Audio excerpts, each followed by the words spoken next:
안녕하세요. 사연에 빠지다의 DJ 민영입니다. 오늘도 두 가지 사연 준비되어 있으니 끝까지 재밌게 들어주시고요. 구독과 좋아요 버튼도 눌러주세요. 그럼 오늘의 사연 함께 시작해 볼게요.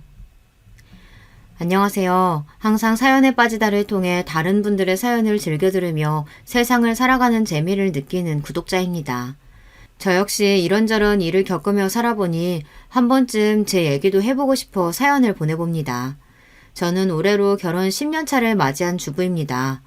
아들, 딸 두 아이 키우며 늘 빠듯한 가계부를 메우느라 고군분투 중인 평범한 가정주부죠.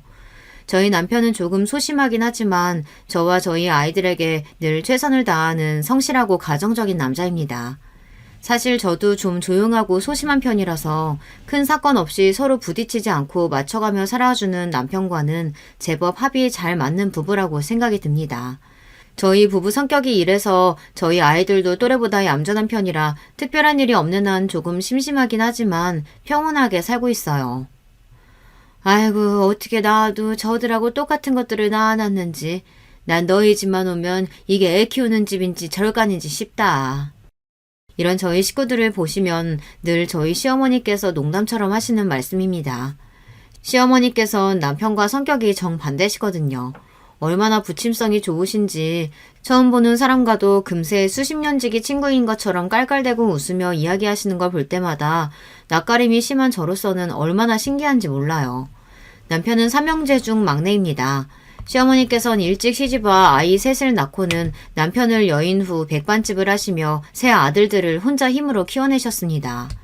형제 셋이 모두 연년생이니 비록 일찍 떠나시긴 했지만 돌아가신 시아버님과는 금슬이 꽤 좋으셨던 모양입니다. 몇 년 같이 살지 못하고 떠나버린 남편의 빈자리까지 혼자 채워내시느라 모진 고생을 하면서 시아버지께 조금은 원망스러운 생각이 들지도 않으실까 싶었지만 가볍게 스쳐 지나가는 말로도 단 한 번도 시아버님에 대해 안 좋은 말을 하신 적이 없습니다. 네 남편도 또 너희 시아버지 닮았어. 그 양반도 누구한테 싫은 소리 한마디를 못했거든. 남편의 다른 두 형님분들, 그러니까 제 아주버님들은 성격이 꼭 어머님을 빼닮았어요. 사람 좋아하시고 사람들이랑 노는 건 더 좋아하시고 그러다 보니 사람들과 어울리는 것보단 저랑 아이들과 있는 걸 더 좋아하는 저희 남편은 늘 아주머님들의 밥입니다. 아주 조카들이랑 재수씨가 좋아 죽지? 집에만 붙어있는 남편 요새 여자들 안 좋아해. 남자가 나와서 사람들하고 좀 섞일 줄도 알고 술도 좀 마실 줄 알고 그래야지. 재미없는 놈. 시간 나면 애들하고도 좀 놀아주지. 틈만 나면 밖으로 도는 걸 자랑이라고. 도련님처럼 애들도 좀 봐주고 집에 진득하니 좀 붙어있으면 좀 좋아? 사실 아주머님들이 제 남편을 귀찮게 구는 건 동서들의 바가지도 한몫하는 건 아닐까 싶기도 합니다. 어머니도 우리도 다 활발한데 저놈만 저렇게 소심한 건 저놈이 별종이라 그런 거다. 이런 아주버님의 말에 등짝을 한 대 날리면서도 시어머님께선 쑥기 없는 막내를 내심 걱정하시곤 하셨습니다. 혼자 식당 장사하시며 온갖 진상들과 대거래하길 마다하지 않으신 어머님 입장에서야 저희가 늘 물가에 내놓은 어린애처럼 보이는 모양이셨습니다. 알게 모르게 항상 저희한테 마음을 더 써주셔서 저도 어머님께는 항상 애틋한 마음이 들고는 해요. 작년에 비가 오나 눈이 오나 수십 년간 굳건히 자리를 지켜오던 식당을 정리하신 후에 노래교실에 보내드린 것도 이제는 고생 그만하시고 좋아하는 사람들 실컷 만나시며 즐겁게 사셨으면 하는 바람에서였어요. 노래야 집에서 불러도 될 걸 못하러 돈까지 내가며 그런 데 가나 했는데 가서 친구도 사귀고 다 같이 배우니까 너무 재밌어. 요새 아침에도 벌떡벌떡 일어나진다니까. 나 생각해주는 건 역시 너밖에 없다.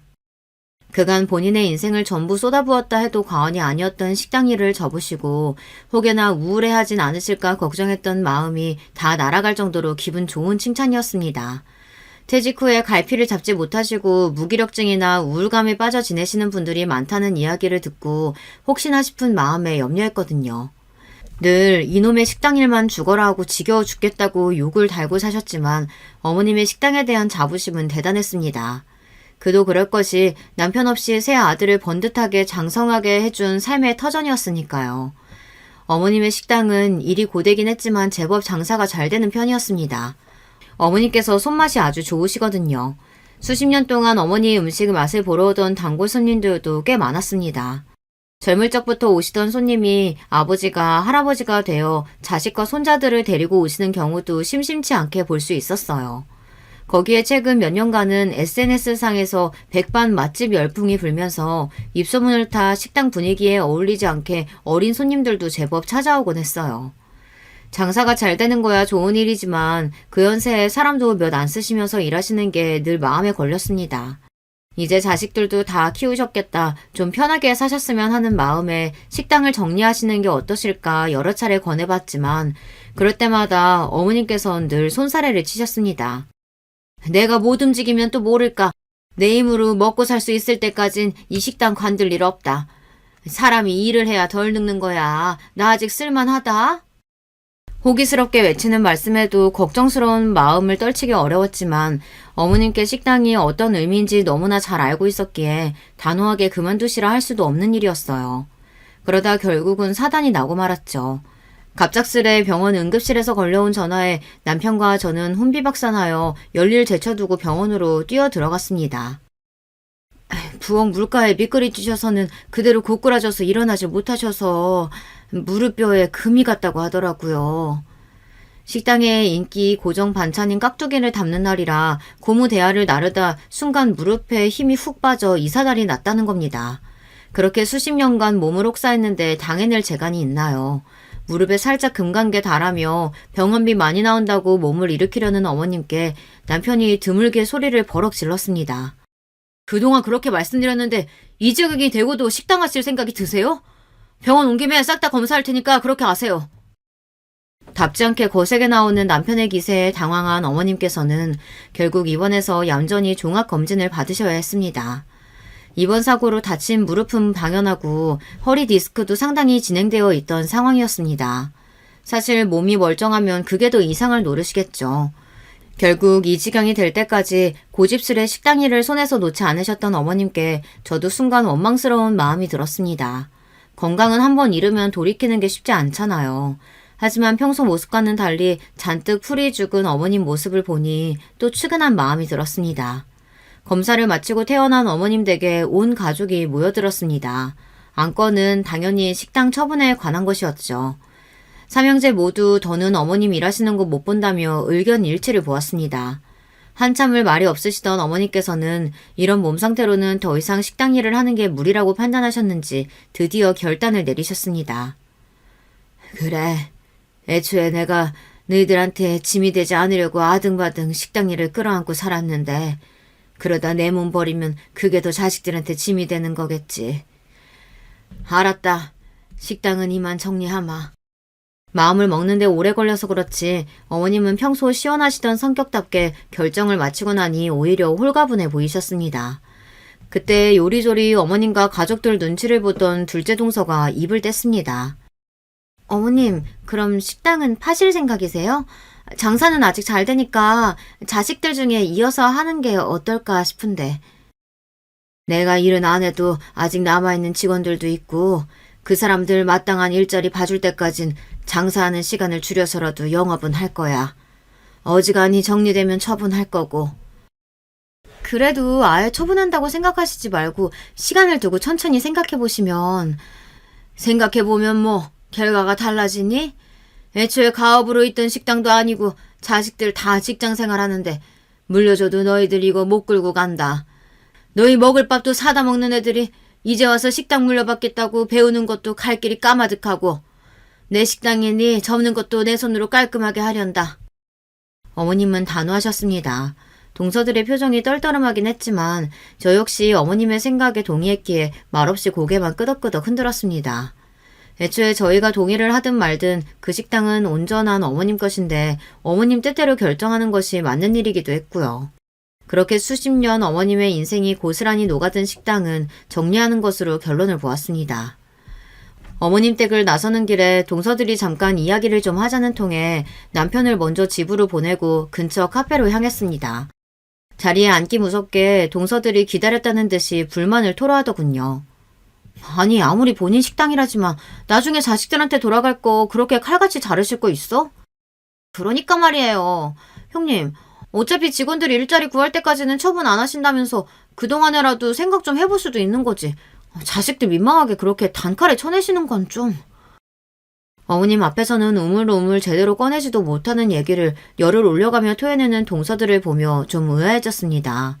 그동안 어머님께 이제 일 그만하시고 편하게 좀 쉬시라는 얘기는 자식들 누구는 똑같이 해왔는데 막상 정말로 가게를 접을 때가 되자 생각했던 것과 다른 말씀을 하시는 형님들을 보니 내가 잘못 받아들이고 있었던 건가 싶었거든요. 그런데 둘째 형님은 직장 다니시고 큰형님도 이번에 준서 특목고 보내야 한다고 딱 붙어서 케어해야 한다고 하지 않으셨어요? 아주버님들도 딱히 회사 그만두고 식당 이어받으실 생각은 없으신 것 같고 식당을 물려주시더라도 어떻게 운영하시려고요? 순간 분위기가 찬물을 끼얹은 것처럼 싸해졌습니다. 이상하게 동서들과 이야기를 하다 보면 종종 이렇게 분위기가 싸해질 때가 있더라고요. 내가 나도 모르는 새 또 뭘 잘못 얘기했나 싶어 슬쩍 눈치를 보았습니다. 꼭 식당 일을 우리가 하라는 법 있어? 요새 사람 쓰면 안 되는 일이 어딨다고. 적당한 사람 뽑았으면서 얼마든지 꾸려나갈 수 있는 거 아니야. 그래 동서. 그건 형님 말이 맞다. 어머님처럼 꼭 자기 손으로 해야 한다고 고집을 피우니 몸 상하고 일이 고된 거지. 요즘 같은 세상에 사람 잘 부리는 것도 능력이다. 이야기를 듣다 보니 더 이해가 가질 않았습니다. 사람을 잘 부리는 게 능력이라는 말이 꼭 틀린 말은 아니라고 생각하긴 하지만 그러면 관리자로서 좋은 직원을 뽑고 적재적소에 활용할 수 있을 만큼 그 분야에 능통해야 하는 게 맞는 거 아닌가요?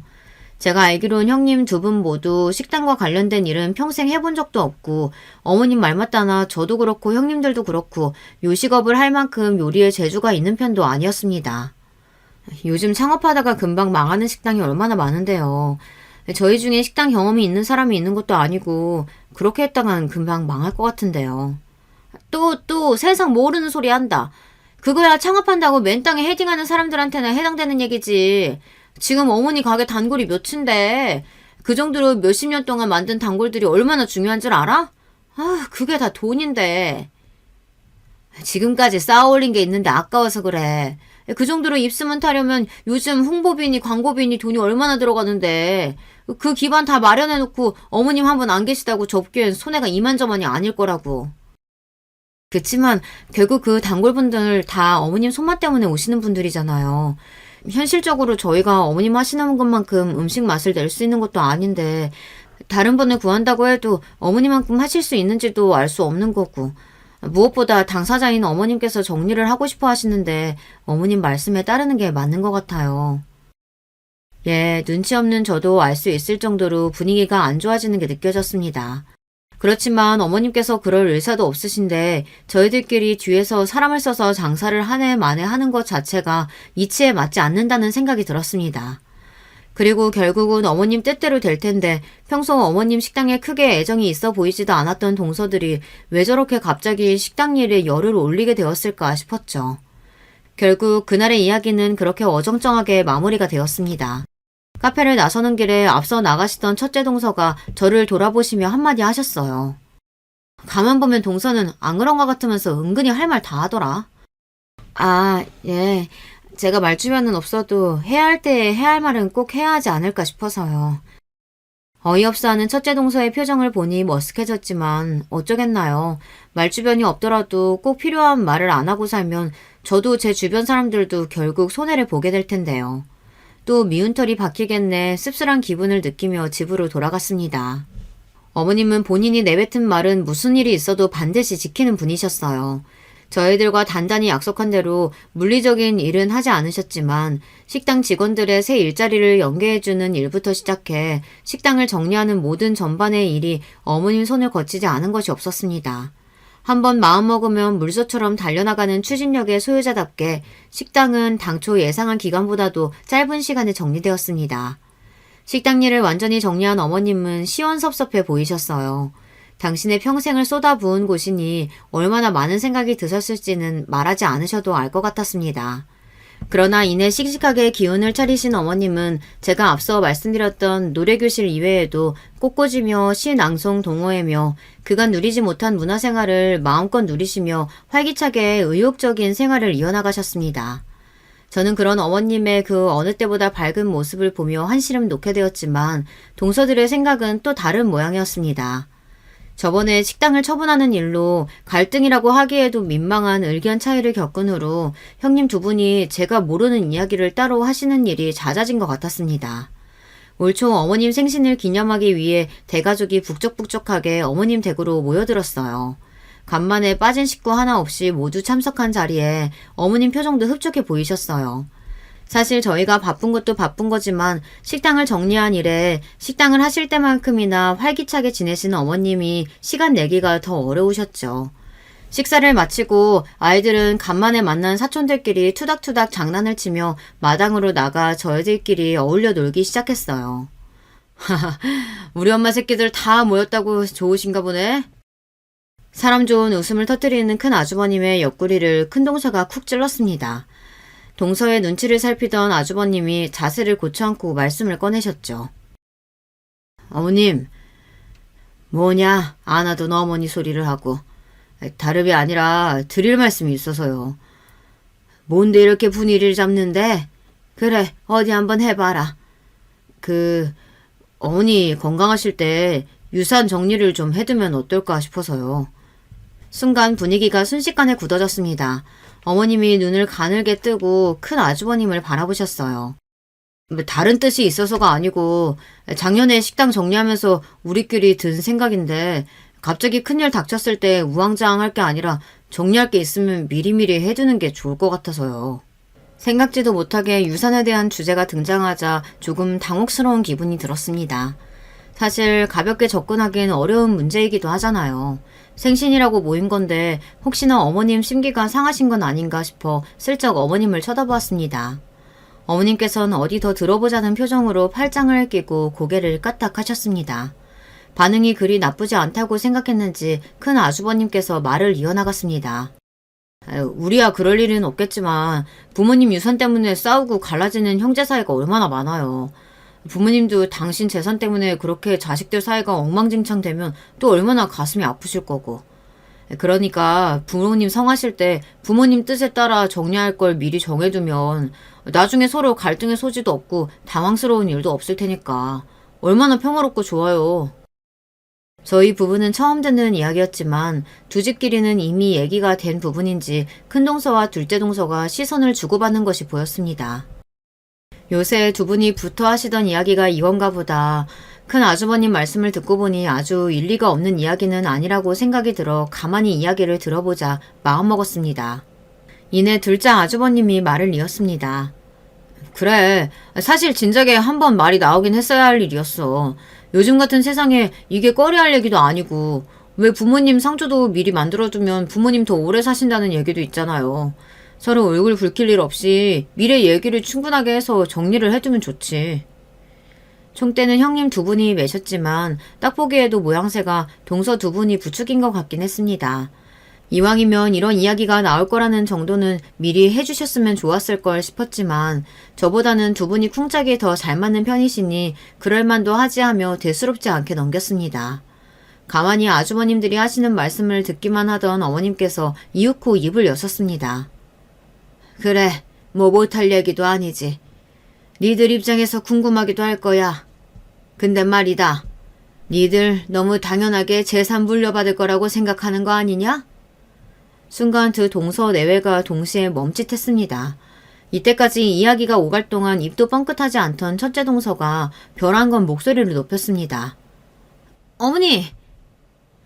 저도 모르게 튀어나간 말이었는지 순간 흠칫한 동서가 다시 큰 아주버님 뒤쪽으로 들어갔습니다. 어머님께서 저리 말씀하시리라고는 생각하지도 못했는지 당황한 마음에 나온 행동인 모양이었어요. 왜? 서운하냐? 어머님은 저희 형제들 한 명 한 명의 얼굴을 찬찬히 들여다보더니 말을 이으셨습니다. 그래, 그래도 내가 그동안 고생에 일군 보람이 있는지 식당 일 정리하고도 남는 게 제법 된다. 견물생심이라고 모르면 몰라도 어미가 돈 좀 쥐고 있다는 걸 아는데 탐이 날 수도 있는 거겠지. 근데 내가 일전에 말하지 않았냐? 너희 새 피덩이 데리고 맨손으로 일궈 니들 먹이고 입히고 대학까지 다 보냈다. 니들 장가 갈 때도 내가 박하게 굴지는 않았던 걸로 기억하는데. 네, 저희 시집 올 때 저희 신혼집은 거의 어머님이 해주셨다고 해도 틀린 말이 아닙니다. 당시에 저도 직장을 다니고 있었고 남편도 직장인으로 돈을 벌었지만 요새 집값이 어디 신혼부부가 감당할 수 있는 수준이던가요. 처음 인사드리러 왔을 때 어머님께서는 내가 다른 건 몰라도 니들 살 집은 내 힘으로 마련해주마 하며 분명하게 못을 박으셨습니다. 물론 남편에게 너희가 살 집이니 그동안 저축한 돈은 집 구하는데 다 보태라는 말도 확실하게 하셨고요. 결과적으로 그래서 저희 신혼집에 제 돈은 한 푼도 들어가지 않았습니다. 그럼에도 신혼집을 저와 제 남편 공동 명의로 해주신 것까지 참 화통하고 확실하신 분이구나 생각했죠. 사실 요새 비슷한 조건의 사람들끼리 결혼하면서 남자 쪽에서 100% 집 해오는 경우는 드물잖아요. 그래서 민망한 마음에 모아둔 게 많진 않지만 그래도 집에 보태겠다는 제 말에 어머님께서는 시원하게 대답하셨어요. 이 정도는 해줄만 하니까 해주겠다고 한 거야. 나 먹을 거 못 먹어가요. 쥐어짠 거 아니니까 그냥 줄 때 고맙습니다 하고 받아라. 정 불편하면 유산 미리 땡겨받았다 생각하고. 저희 집에선 시집가는 딸 신혼집 보태주기는커녕 혹여나 제가 도와달라고 하진 않을까 말 돌리기 바빴습니다. 아무리 친부모라도 비교가 안 되려야 안 될 수가 없더군요. 오히려 다른 집들은 딸들이 시집가기 전에 부모님 키워주셔서 감사하다고 저축한 통장도 내밀고 한다던데 이런 말이나 하는 부모님을 보며 몇 해 전 오빠 결혼식 때에는 대출까지 받아가며 신혼집에 보태주던 게 생각나 평생 오빠와 차별당하고 자랐던 상처에 소금을 끼얹는 기분이었습니다. 그래서 더욱이 저런 예비 시어머니의 행동이 쉽지 않다는 걸 잘 알고 있었어요. 그래, 본인 아들이야 아들이라 치지만 며느리는 남의 집에서 큰 생판 처음 보는 젊은 여자인데 이렇게까지 해주시는 건 이미 분에 넘치게 받은 거야. 앞으로 더 욕심낼 생각 말고 감사하는 마음으로 살아야겠다. 이렇게 다짐했습니다. 그리고 제가 알기로 위에 형님 두 분도 결혼할 때 똑같이 받은 걸로 알고 있습니다. 어머님 재산이야 어머님 소관이니 제가 관여할 것도 그걸로 서운할 것도 없다고 살아왔지만 두 분 동서 생각은 달랐나 봅니다. 그동안 집안 대소사 치르면서 나 인색하게 굴지 않았다. 니들 끝까지 공부시켜서 다들 결혼시키고 집 구해준 걸로 내 할 일 다 했다고 생각한다. 니들 결혼할 때도 분명히 말했던 것 같은데 지금까지 하고 싶은 거 참아가며 일만 했는데 이제 남은 건 내가 다 쓰고 죽을 거야. 이 말씀을 끝으로 어머님께선 난 내 할 말 다 했고 더 들을 말 없다 하시며 자리를 털고 일어나셨습니다. 아주머님 두 분은 상황 파악이 덜 된 모양인지 좀 벙진 표정으로 멀뚱히 눈만 깜빡이고 둘째 동서는 어쩔 줄 몰라 하며 큰 동서 눈치만 봤습니다. 큰 동서의 표정이 아주 가관이더군요. 마치 배신이라도 당한 것처럼 얼굴이 시뻘개져서는 악에 받쳐 보이는 게 오늘은 절대 잘못 걸리면 안 되겠다 싶었습니다. 그래서 어머니께 인사를 드리고 아이들을 챙겨 일단 집으로 돌아갔습니다. 집에 돌아가서 다시 찬찬히 생각을 해보니 아예 말도 못 꺼낼 이야기는 아니다 싶긴 했지만 그래도 시기가 영 좋지 않았다는 생각이 들었습니다. 어머님 생신이었잖아요. 하루 이틀 늦게 한다고 문제가 있을 만한 일도 아니었는데 좋은 날 하기에는 적절치 않은 말이지 않나 하는 생각이 뒤늦게 들었습니다. 그러고 나니 어머님께서 대놓고 말씀은 하지 않으셨어도 내심 많이 서운하셨겠다라는 생각이 들더군요. 그래서 다음날 어머님이 좋아하시는 고구마 케이크를 사들고 다시 어머님 댁으로 향했습니다. 왜? 나 다 꺾여 있을까 싶어서? 농담처럼 말씀하셨지만 어머님은 정말 평소보다 조금은 풀이 죽어 보이셨어요. 하루에 몇 개씩 다니던 모임도 안 나가시고 집에만 계시는 걸 보면 제 기분 탓만은 아니었겠죠. 이럴 때 말주변이 있으면 참 좋았을 텐데 마땅히 위로해드릴 만한 적절한 말도 잘 떠오르지 못하는 스스로가 답답하게 느껴졌습니다. 그래서 괜히 케이크나 한 조각 잘라 어머님 손에 포크를 쥐어드렸어요. 너는 안 서운하냐? 틀린 말씀 하신 것도 아닌데 서운하고 말고 할 게 뭐 있나요? 제가 여상스럽게 대답하자 어머님께서 피식 웃으셨습니다. 너도 참 한결같다. 무슨 뜻인가 싶어 어머님을 바라보았지만 어머님께선 묵묵히 케이크를 드시기 시작하셨습니다. 그러더니 넋두리하듯 천천히 말씀하셨어요. 어제 그러고 나서 한 놈도 연락하는 놈이 없다. 동서들 기분이 꽤 상해 보였으니 동서들이 먼저 연락할 리는 없고 아주버님들이야 그런 동서들 눈치 보며 몸이나 사리고 있었겠죠. 저는 고개를 주걱거리며 케이크에 포크를 찔러 넣었습니다. 내 자식들이야 내가 잘 알지. 지들이 먼저 그런 생각하진 않았을 거고 애들 엄마가 옆구리 찌른 걸 별 생각도 안 하고 어미 앞에서 주절주절 떠든 걸 모르지 않는다. 다 키워 장가보낸 아들 놈이야. 내 아들 아니라 며느리 남편이라고들 하니 뭐 지 마누라 말 잘 듣는 거야 뭐라 할 마음도 안 든다. 말씀은 그렇게 하셔도 서운한 마음까지 완전히 감추지는 못하시는 것 같았습니다.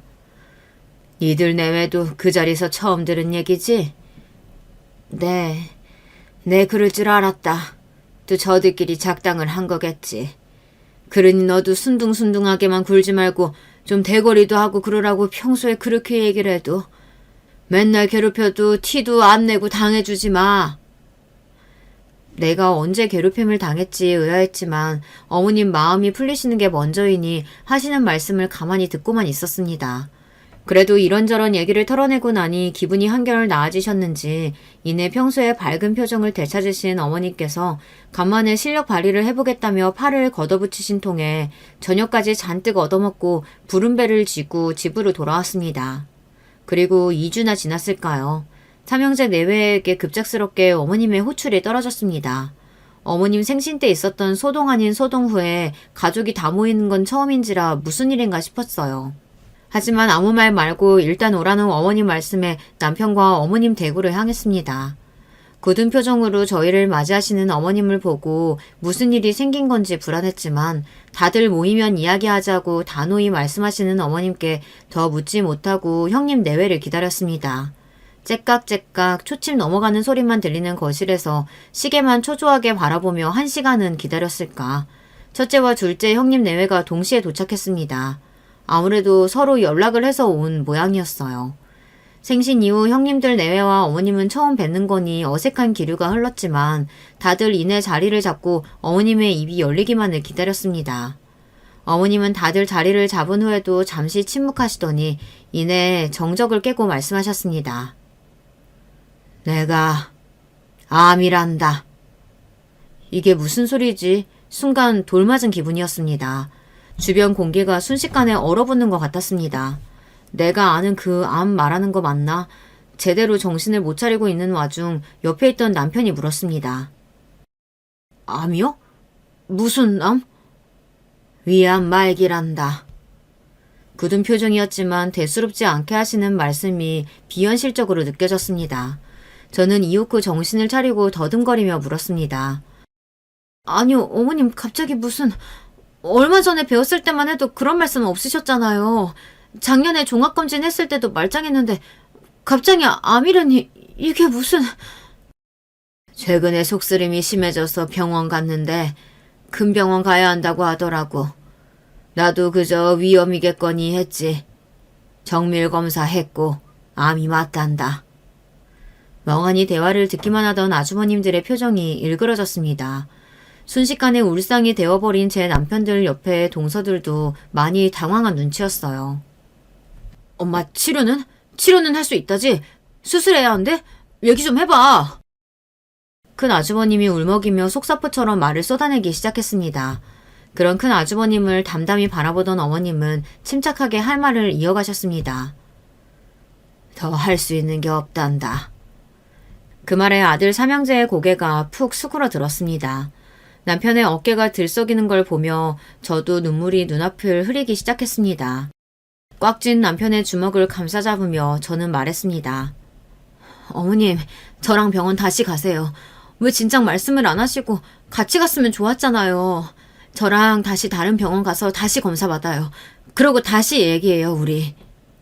그럴 거 없어. 병원 한 군데만 간 거 아니야. 나도 혹시나 싶어 한 군데 더 가봤는데 똑같은 소리만 더 들었다. 어머니, 그래도 저랑 한 번 더. 그 소리 또 듣기 내가 너무 괴롭다. 할 수 있는 거 안 해본 거 아니야. 해줄 수 있는 것도 없다는데 자꾸 병원에서 남은 시간 쓰기 싫어. 단호하게 거절하시는 어머님을 보며 마음이 너무 아팠어요. 혼자서 암이라는 말을 2번이나 들으셨을 어머님 모습을 상상하니 가슴이 미어졌습니다. 이미 어머님 혼자 마음 정리를 끝내신 것 같아 가장 힘드셨을 순간에 힘이 되어드리지 못한 것이 죄스러웠습니다. 오늘 너희들 부른 건 이미 할 수 있는 게 없다는 걸 알았는데 병원에서 죽고 싶지 않다는 걸 확실하게 얘기하기 위해서다. 너희들 입장에서야 이제 알았으니 이 엄미 데리고 병원도 가고 싶고 치료도 하고 싶겠지만 의미 없는 일로 병원에서 고생만 하다 끝내고 싶지가 않어. 힘들겠지만 내 뜻 따라줬으면 한다. 이 말씀을 끝으로 어머님은 입을 다무셨습니다.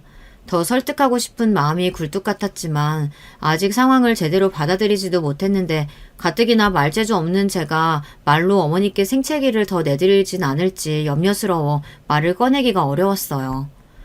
해야 할 말은 다 전했으니 오늘은 돌아가라는 어머님 말씀에도 발이 떨어지지 않았어요. 삼형제 역시 마찬가지인지 누구 하나 쉬이 자리를 뜨지 못했습니다. 그러다 둘째 동서가 말했습니다. 어머님이 아프시면 자식들이 더 기운을 내야지. 앞으로 갈 길이 먼데 준비할 건 준비하고 서로 상의도 해봐야지 않겠어요? 어머님도 지금 혼자 계시고 싶으실 테니 일단은 저희 집에 가셔서 다들 얘기 좀 해봐요. 차마 발길이 떨어지지 않았지만 정말로 앞으로의 일을 이야기해봐야 했어요. 그래도 어머님을 혼자 둘 수는 없었으니까요. 여보, 오늘은 당신 여기서 자. 형님들하고 얘기는 내가 하고 알려줄게. 어머님 혼자 두지 말고 당신 여기 있어. 고마워. 눈시울이 붉어진 남편이 안쓰러워 손 한 번 더 꼭 잡아주고는 떨어지지 않는 발걸음을 옮겼습니다. 둘째 형님 댁으로 가는 차 안에서도 누구 하나 쉽게 입을 떼지 못했습니다. 댁에 도착해서도 다들 둘째 동서가 건네준 음료자만 만지작거리며 침묵의 시간이 길어졌습니다. 먼저 말을 꺼낸 건 큰 동서였어요. 어머님 어떻게 모시면 좋겠어요? 그게 무슨 소리야? 말기 암이면 전문적으로 케어해주는 사람이 있어야 한다는 뜻이야. 앞으로 어떻게 모셔야 할지 당연히 얘기를 해봐야지. 어머니 암이란 소리 들은 지 얼마나 됐다고 꼭 그렇게 냉정하게 이야기해야겠어? 먼저 병원부터 모셔가고 결정해도 늦지 않잖아. 큰 아주버님의 목소리가 격앙되었습니다. 그런 아주버님의 말을 칼같이 자르며 큰 동서가 날카롭게 말했어요. 당신 정신 차려. 집안에 암 환자 하나 있으면 온 가족이 매달려야 돼. 우리 수영이 곧 특목고 대비반 들어가는데 그 어린 게 여태 그거 하나 때문에 잠도 줄여가며 그렇게 고생하며 공부했는데 아버지가 돼서 정신 안 차릴 거야? 부모에겐 자식이 최우선이니 머리로는 이해가 갔지만 저 역시도 큰 동서가 야속하게 느껴졌습니다. 그러니 큰 아주버님은 더 말할 것도 없겠죠. 점점 언성이 높아지는 가운데 작은 동서가 둘을 뜯어말리기 시작했습니다. 아주버님 고장하세요. 형님이 흥분하셔서 말씀을 좀 강하게 하셔서 그렇지. 사실 어머님께 당장 가장 필요한 얘기잖아요. 조금만 흥분을 가라앉히시고 차분하게 이야기해봐요. 네? 재수에게 부부싸움하는 못난 모습을 보이신 게 못내 부끄러우신지 큰 아주버님이 간신히 화를 가라앉히셨어요. 그러는 내내 둘째 아주버님은 두 손에 잠만 꼭 쥐고 입을 다물고 계셨고요. 말기 암이라도 어머님처럼 연세가 있으신 분들은 젊은 사람들이랑 달라서 앞으로 계획을 길게 봐야 한대요. 어머니께서도 큰 병원에서 효과 없다고 암치료 받고 싶지 않으시다는 거지 요양병원에 가기 싫다는 뜻은 아니셨을 거예요. 요양병원? 지금껏 한마디도 없이 입을 다물고 있던 둘째 아주버님이 눈을 희번득거리며 동서를 노려봤습니다. 그 기세의 순간 둘째 동서가 움찔했지만 이내 말을 계속했어요. 현실적으로 그렇잖아요. 저나 형님이나 직장이며 아이 교육 문제 때문에 집에 모시기가 쉽지 않고 어머님도 전문적인 의료진이 있는 곳에서 케어받으시는 게 돌반적인 상황에 대처하기도 훨씬 낫고. 그래도 요양병원이라니. 어머니 말씀 들은 지 얼마나 됐다고 벌써 요양병원에 모시자는 얘기를. 그럼 당신이 어머니 모시든가. 또다시 순식간에 분위기가 험악해졌습니다. 우리 집에 모셔오면 그게 내가 모시는 거지 당신이 모시는 거야? 아들이라고 말만 번지르르 했지. 결국 그 뒷지닥거리는 다 내가 하는 거겠지. 아들도 제대로 안 모시는 어머니 내가 안 모시겠다는 게 못할 소리야? 내가 나쁜 년이냐고, 어? 그만 못해? 애초에 모실 생각도 없었으면서 말이라도 좀 걱정하는 것처럼 할 수는 없겠어? 당신 진짜 이것밖에 안 되는 사람이야? 이것밖에 안 되는 건 당신이지. 당신이 평소에 밖으로 안 나돌았어 봐. 내가 이렇게까지 생각하겠어? 제 자식 챙겨주는 것도 귀찮아하는데 제 엄이라고 제대로 챙기겠냐고. 다급히 뜯어 말리는 둘째 동서를 바라보는 둘째 아주버님의 표정이 참담하게 일그러졌습니다. 상의를 하자는 처음의 의도는 온데간데 없이 사라지고 첫째 동서와 첫째 아주버님의 악다구니만 이어졌습니다. 화제를 돌리려는 모양인지 둘째 동서가 다급히 시선을 제 쪽으로 돌렸습니다. 동서는? 막내 동서는 어떻게 생각해? 그쯤 되자 저도 피로감이 극에 달했습니다. 어머님의 투병 소식에 뒤이어 큰형님 내외의 개싸움까지 다 집어치우고 집으로 돌아가고 싶은 마음뿐이었어요. 하지만 어찌됐든 어머님의 앞으로를 결정하는 자리인데 섣불리 말하고 싶진 않았습니다. 더욱이 함께 의논하고 결정해야 할 남편도 이 자리에 없었고요. 그래서 간신히 생각을 가다듬고 말했습니다. 요양병원 얘기는 이제 처음 나온 거니까요. 일단은 애들 아빠한테 말해서 같이 상의해 볼게요. 상의는 무슨, 여태 말 한마디 없이 앉아있다가. 누가 봐도 명백한 비아냥이었지만 그러든 말든 대꾸하고 싶은 기분도 들지 않았습니다. 어머님 잠자리를 봐드리고 건너방으로 넘어와서는 둘째 형님 댁에서 있었던 일을 나름대로 걸러서 전했습니다. 그럼에도 평소 큰동서가 어떤지 겪은 게 있는 남편은 대화 분위기가 어땠을지 말하지 않아도 짐작하는 것 같았습니다. 가뜩이나 오늘 어머님의 투병 소식으로 상처받았을 남편이 안쓰러워 꼭 안아주며 저도 생각에 잠겼습니다. 사실 어머님이 말기암이라는 소식에 받은 충격이 너무 커서 동서들의 입에서 요양병원이라는 단어가 나오기 전까지는 전혀 생각을 못하고 있었기에 머릿속이 복잡해졌습니다.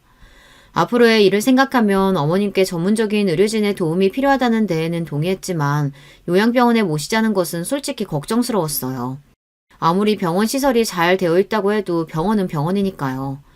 게다가 하루라도 밖에 나가서 활발하게 움직이지 않으면 좀이 쑤시어 견디지 못하는 어머님 성정에 요양병원 생활을 제대로 버티실 수 있을까 마음이 답답해졌습니다. 집에서 모실 때는 그래도 잘 버티시는가 싶으시더니 요양원에 모시자 하루가 다르게 상태가 급속히 나빠지시더니 금방 돌아가시더라는 친구 부모님들의 이야기도 영 마음에 걸렸습니다. 그러다 문득 어머님을 처음 뵌 지 얼마 되지 않았던 결혼을 준비하던 때의 일이 떠올랐습니다. 처음 결혼 준비를 할 때에는 제가 뭐라도 해달라고 할까 싶어 소극적으로 나오던 친정 부모님이 시어머님 될 분께서 신혼집을 해주신다는 말에 얻어먹을 게 있겠다 싶으셨는지 어머님 식당에까지 들락거리기 시작했습니다. 그러면서 모자란 자신의 딸이 어떻게 하면 훌륭하신 분의 아드님에게 시집을 가게 됐는지 감개무량한 마음을 여과없이 드러내셨죠. 그 모자란 딸을 깎아내리는데 한치의 주저함도 없이 말이에요. 친정부모님이 어머님의 식당을 찾아가고 있다는 말을 듣고 얼마나 경악했는지 모릅니다. 동시에 너무 부끄럽고 창피했어요. 그런 짓을 했는데 제가 사랑받지 못하고 자란 딸이라는 건 너무 티가 났겠죠. 어머님께 죄송해서 어쩔 줄 몰라 하면서도 비찬 맘에 눈물이 났습니다. 아무리 부모 자식간이라도 남의 마음이 내 맘처럼 되겠니? 살아보니 부모라고 다 같은 부모 아니고 자식이라고 다 같은 자식도 아니더라. 네가 모자라서 널 덜 예뻐하신 게 아니니까 이제 사돈어들이랑 사부인한테 상처받지 마라. 우리가 남으로 만났어도 정붙이고 살다 보면 또 서로 의지가 되지 않겠니? 앞으로 내가 더 귀하고 귀하게 여기며 살 테니까 울지 마라. 제 손을 꼭 붙잡고 다짐하시는 어머님의 말씀을 들으며 얼마나 울었던지요. 제 부모님에게서도 들어본 적 없는 귀하다는 말을 들으며 저는 비로소 마음속으로 제 부모와 손절할 수 있었습니다. 어머님은 저에게는 그저 고부 사이가 아니라 제 친엄마보다도 더 어머니 같은 분이셨어요. 드디어 굳게 마음을 먹고 저는 남편에게 말했습니다. 어머님, 우리가 모시자. 남편은 놀랐는지 새빨개진 눈을 동그랗게 뜨고 말똥말똥 저를 쳐다보았습니다. 제가 먼저 모시자는 말을 꺼낼 줄은 몰랐던 모양이에요. 제가 지금 당장 직장을 다니고 있진 않지만 저희도 아이가 둘인데다 가게에 보태려고 간간히 부업도 병행하고 있었거든요. 그런 상황에서 암 환자를 집에 모시는 게 쉽지 않을 거라는 건 저나 남편 모두 말하지 않아도 잘 알고 있었습니다. 당신 정말 괜찮겠어? 말을 먼저 꺼내준 제게 고마워하면서도 남편은 걱정을 감추지 못했어요. 그렇지만 나중에 혹여 상태가 많이 안 좋아지셔서 병원에 모시게 될지라도 일단은 할 수 있는 데까진 해보고 싶었습니다. 고마워, 정말 고마워, 고마워 여보. 제 양손을 꼭 부여잡고 남편은 고맙다는 말만 연신 반복하며 눈물을 뚝뚝 흘렸습니다. 그래, 해보는 데까진 해보자. 그래야 남편도 저도 후회가 남지 않을 것 같았어요. 마음을 먹었으니 더 거칠 것이 없었습니다. 아주버님 두 분과 동서들에게 단체 문자로 저희가 어머님을 모시겠다고 연락을 보냈습니다. 어머님 집에서 하룻밤을 보낸 다음 날 두 형님 내외가 다시 어머님 댁으로 찾아왔습니다. 분명 어제 보낸 문자 때문이겠거니 했습니다. 아니나 다를까 먼저 현관문을 박차고 들어온 둘째 아주버님이 제 손을 꼭 잡고 연신 감사 인사를 건넸습니다. 재수씨, 고맙습니다. 정말 고맙습니다. 남편이 꾸벅꾸벅 허리까지 접어가며 감사 인사를 반복하자 둘째 동서는 영 민망한 모양이었어요. 곁에 서 있던 큰 아주버님은 그새 더 울었는지 눈이 퉁퉁 부어 있었습니다. 제가 정말 재수씨 뵐 낯이 없습니다. 죄인처럼 고개 숙인 큰 아주버님을 보며 큰 동서는 언짢은 기색을 숨길 생각도 없어 보였어요. 대뜸 나온 첫마디에 가시가 잔뜩 박혀 있었어요. 요양병원 모시자고 말 다 맞춰놨더니 고세 동서가 모시겠다고 문자만 딸랑 보내? 대번에 질린다는 표정을 지은 남편이 큰 동서를 쏘아보았습니다. 큰 아주버님과 둘째 아주버님도 언성을 높였습니다. 형수님, 진짜 그러시는 거 아닙니다. 당신 도대체 사람이 왜 그렇게 꼬여있어? 누가 당신한테 어머니 모시래? 재수씨한테 고마워하지 못할 망정 이게 뭐하는 짓이야? 당신 어머니인데 고마워해도 당신이 고마워해야지. 왜 내가 숙이고 들어가야 하는 건데?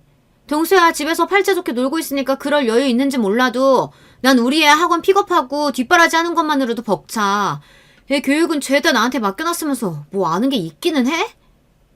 팔자 좋게 놀다뇨. 형수님 정말 막 하시네요. 도대체 뭐가 그렇게 마음에 안 드셔서 애엄마한테 이렇게까지 막말하십니까?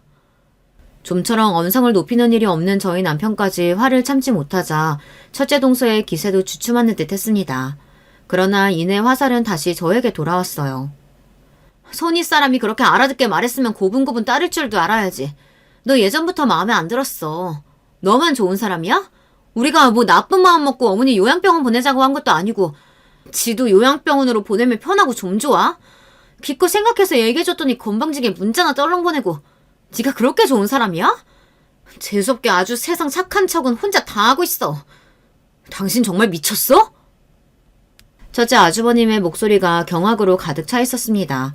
삼형제 누구 하나 할 것 없이 첫째 동서를 무섭게 노려보았어요. 무겁게 흐르는 침묵을 깨고 둘째 동서가 빈정대기 시작했습니다.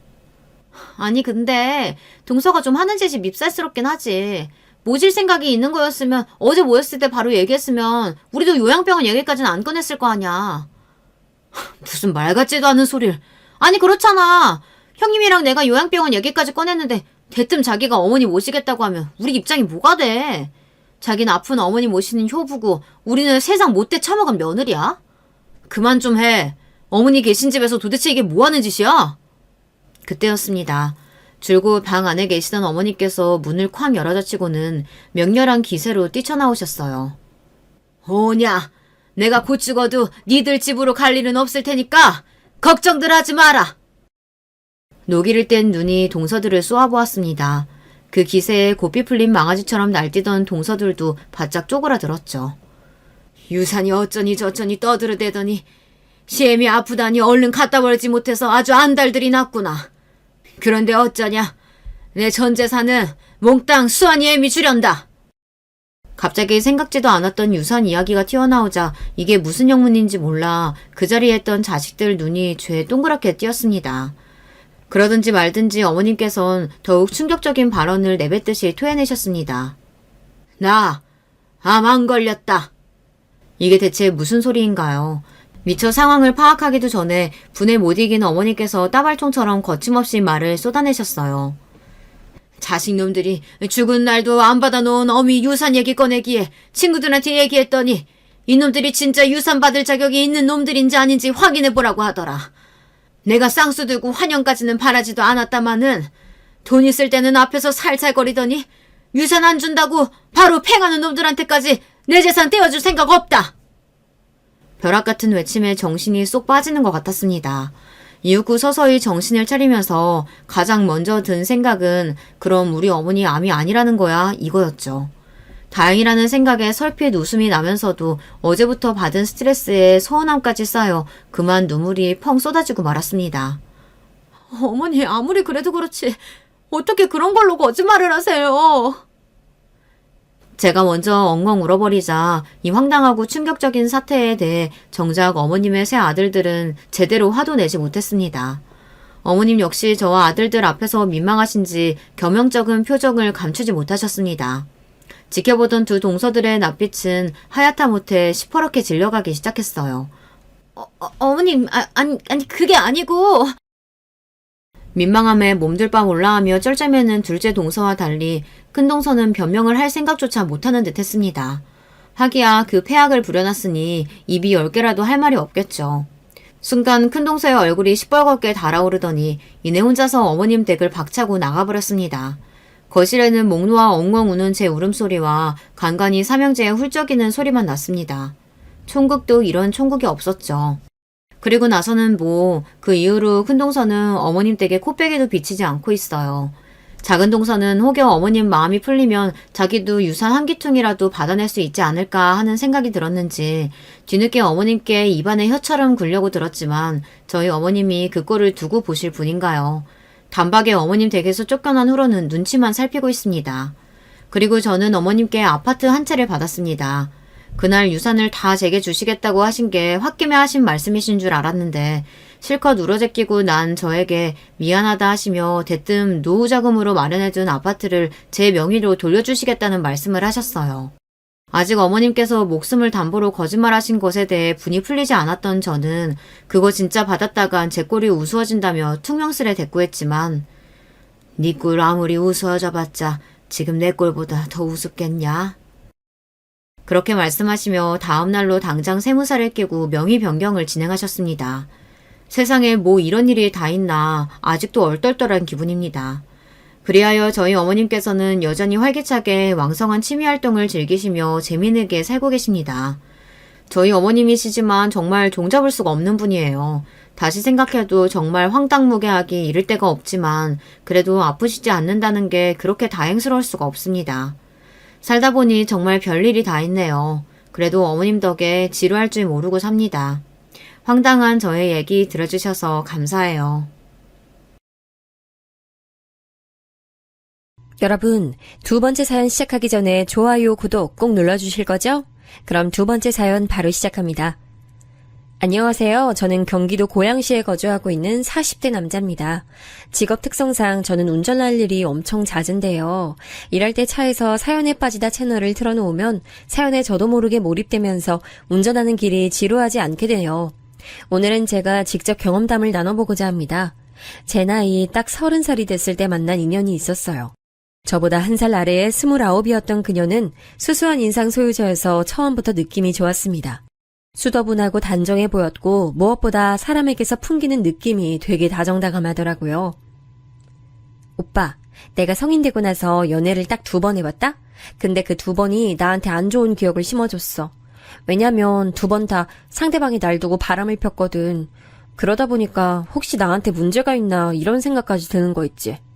마음 상처를 깊이 받았고 이제는 연애를 떠나서 사람 자체에 대해 불신이 생기더라. 여보하고 지금 알콩달콩 문제없이 만나고 있다는 게 사실 나한텐 꿈만 같아. 진짜? 아니, 넌 어떻게 그런 쓰레기 같은 놈들만 사귀었어? 성현아, 절대 너한테 아무 잘못 없는 거 알지? 그런 놈들이 이상한 거지 너한테 문제가 있어서 그렇게 됐던 게 아니야. 오빠라면 그렇게 말해줄 줄 알았어. 난 오빠 만나기 전까진 순정 다 갖다 바치면 배신으로 보답하는 게 남자라는 족속이라고 여겼거든. 근데 오빠가 내 생각 바꿔준 거야. 나한테 여보는 정말 운명 같아. 어느 날 둘이 데이트 도중 가진 술자리에서 그녀가 이런저런 말들을 했었는데 그런 소리 듣고도 가슴에 아무 반응 없는 남자가 세상에 어딨겠어요. 저는 그날을 기점으로 애정이 더욱 커졌어요. 저 하나만큼은 절대 이 여자를 배신하거나 실망시키지 않겠다는 각오가 훨훨 타올랐죠. 참고로 저희 두 사람은 각 집안의 수준이 아주 비슷했는데 그렇다 보니 서로 넘치거나 아쉬운 게 없어서 좀 더 결혼으로의 진행이 수월했습니다. 양가 모두 재산이 넉넉한 건 아니었지만 각자 노후 준비가 돼 있는 수준이었네요. 1년 연애를 하고 상견례를 했습니다. 결혼 정년기에 만났던 그녀, 제 아내는 당시 모아둔 돈이 2,500만 원이었습니다. 26부터 정식으로 돈을 벌기 시작했다고 했으니 저와 결혼식 올린 그녀 나이 30살까지 딱 4년의 기간이었죠. 성현아, 그러면 대충 네가 1년에 600 정도를 모아온 셈이네. 그치? 네가 서비스업에 종사하면서 많은 급여를 받고 있는 건 아니니까 이게 절대 적은 금액이라고 생각하고 싶진 않지만 조금 의구심이 들긴 하네. 왜? 오빠, 나 정도면 괜찮게 모은 거 아니야? 내가 샤넬백 하나가 있기를래 아니면 자차가 있기를래. 나 씀씀이 절대 해픈 여자 아닌 거 여보도 알잖아. 그러니까 더 궁금한 거야. 너 2년 전까지는 자취가 아니라 본가에서 생활했다 그랬고 자취도 대학 동기하고 같이 살아서 지출이 없었을 텐데 알뜰살뜰하게 절약하며 사는 네가 연봉에서 4분의 1만 저축을 했다고? 나머지 돈은 혹시 어디로 갔는지 물어봐도 돼? 우리 이제 서로만 믿으며 살아가는 부부가 됐는데 굳이 적금 같은 거 숨겨둘 필요는 없다고 생각하거든. 내가 그냥 대충 둘러대면 어련히 돈을 쓸 곳에 쓰면서 살았겠구나 이렇게 여기고 넘어가면 될 일이지. 오빤 왜 그렇게 기를 쓰고 내가 돈을 어디다 썼는지 알아내려고 들어? 나 괜히 의심이라도 받는 입장 된 것 같아서 기분 나빠. 취조하는 거야 뭐야. 그리고 나 웬만하면 기분 나쁘다고 직접적으로 말 안 하는 여잔 거 오빠 알지? 그러니까 이건 진짜 오빠가 잘못했어. 제가 사과하면서 일단락됐는데요. 아내는 집안에서 3남매 중 막내입니다. 먼저 결혼해서 가정 꾸리신 처형과 형님이 계시고요. 제가 연애 때 얼핏 들어봤던 것도 있고 해서 알고 있었던 부분은 장인어른 장모님 두 분은 처형께서 전적으로 챙겨드리고 계셨고 금전적인 건 형님께서 주로 책임을 지고 계시다는 것이었어요. 아내는 집안에서 너는 네 앞가림이나 잘해라 이렇게 여겨지는 막내였기 때문에 집에 돈을 안 내놨습니다. 연애 초기 때 어버이날이 됐었는데 제가 부모님께 카네이션 생화와 용돈 그리고 고급스러운 한정식집을 예약해드렸던 반면 아내는 카톡으로 낳아주고 길러주셔서 감사합니다. 이런 상투적인 문구만 딸랑 보내드리는 게 전부였던 걸 제가 직접 봤습니다. 그랬기 때문에 제가 분명히 아내가 집에도 절대 돈 쓸 일이 없다는 걸 알고 있었는데 결혼할 때 돼서 재산 공개했을 때 좀 당황할 수밖에 없었죠. 최소 3천은 모았을 거라고 생각했거든요. 참고로 저는 4,800 정도가 결혼 당시 있었습니다. 제가 돈을 더 많이 모은 상태였지만 입이 떡 벌어지는 차이도 아니었고 계산기를 두드려가면서까지 재고 따지고 싶은 생각은 추호도 없어서 그냥 결혼했어요. 하지만 훗날 이때를 돌이켜보면 묘한 직감이란 정말 놀라웠어요. 이때 가졌던 아내가 왜 생각보다 돈이 없을까에 대한 의구심이 괜한 게 아니었기 때문이죠. 하지만 이게 드러나는 것은 더 뒤의 일이었고 저는 양가의 축복 속에서 아내와 결혼에 꼴이 냈습니다. 신혼집은 양가에서 5천만 원씩 지원해 주신 1억에다가 제 돈 그리고 제 명의로 대출받은 것까지 합쳐 아파트 전세로 구했어요. 2년 채우고 나면 더 좋은 동네로 옮겨갈 것을 애초부터 염두에 두고 있었고요. 가전, 가구 같은 일체 혼수는 아내가 채웠고요. 결혼하고 나서 어느 날 같이 웨딩 앨범을 넘겨보고 있는데 문득 제가 아는 한 인물이 결혼식장에 안 온 게 생각나더라고요. 성현아, 너랑 자취했던 그 친구분은 왜 안 왔어? 대학 동기잖아. 가장 친할 텐데 이제 보니까 결혼식장에서 없었네. 그게 난 당연히 초대했는데 가족 행사가 그 주말에 겹쳤다고 하면서 못 온다고 하더라. 날짜가 어떻게 딱 그렇게 됐었구나. 아쉽네. 그래도 절친 결혼식이면 꼭 와줄 법한데 괜히 내가 다 서운하네. 가족 행사가 엄청 중요한 거였나 봐. 어쩔 수 없지. 난 별로 아쉽게 생각 안 해. 우리 결혼식 대신 다른 분들이 많이 와주셨잖아.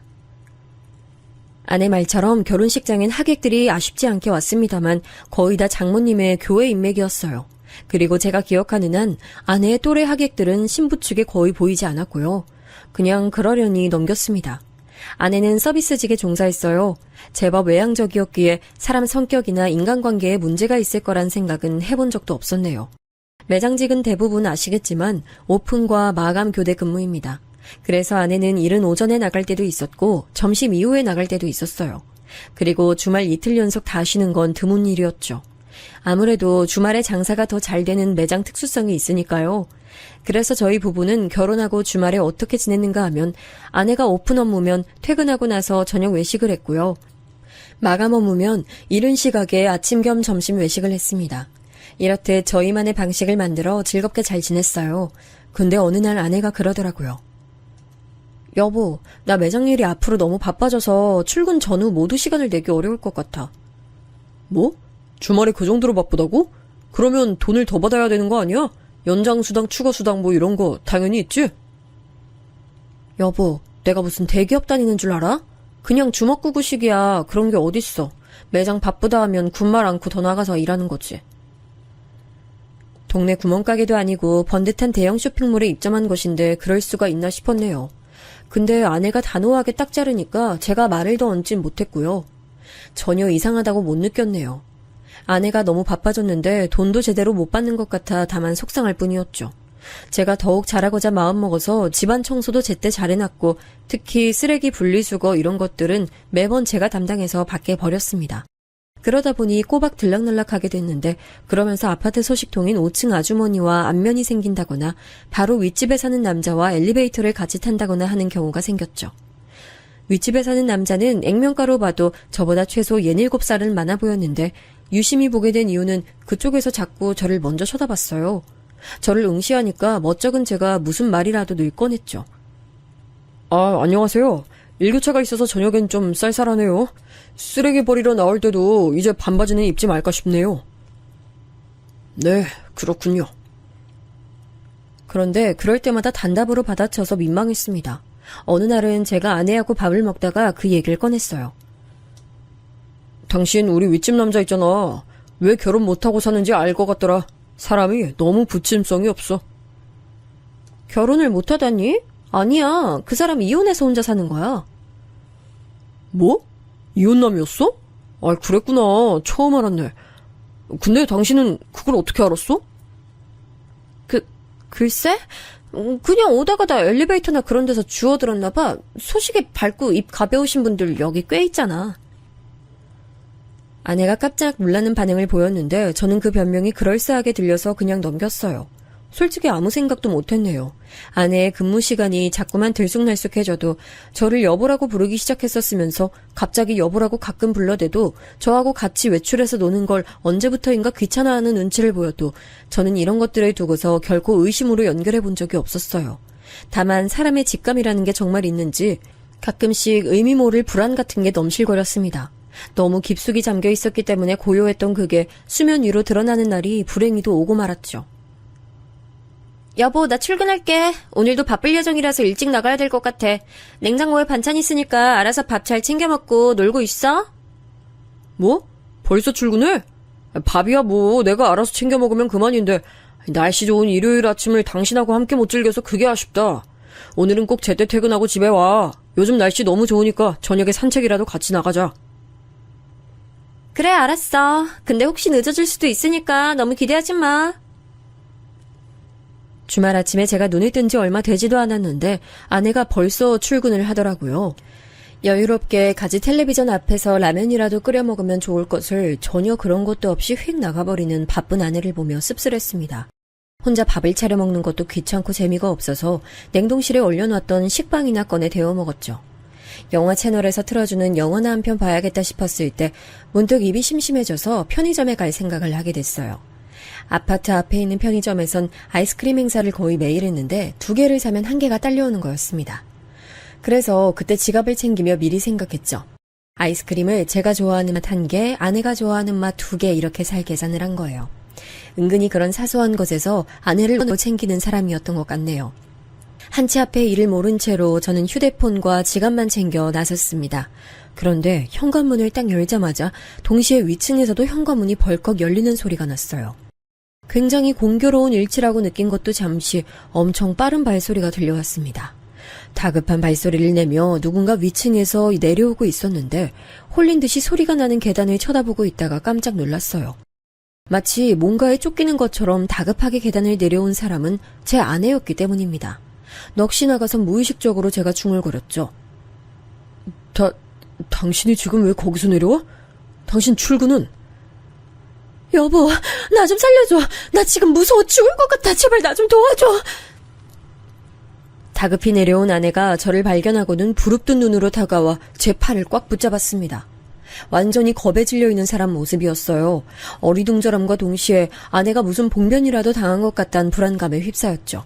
사람이 너무 의외의 상황에 놓이면 생각하고 행동하는 게 아예 일시정지가 되더군요.